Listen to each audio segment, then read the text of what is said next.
அந்த கிராமத்தின் சாலையோரம் பிரம்மாண்டமாய் நின்றிருந்தது அந்த அரச மரம்.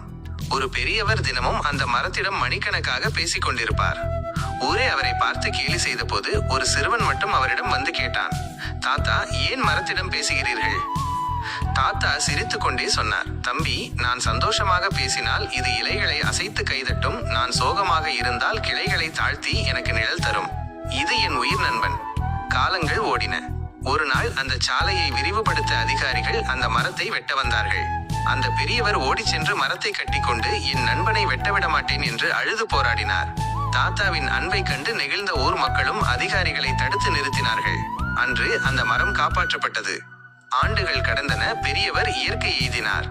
வளர்ந்த பெரியவனான அந்த சிறுவன் ஒரு நாள் அதே சாலை வழியாக வந்தபோது அந்த மரம் இப்போதும் கம்பீரமாக நிற்பதை கண்டான்.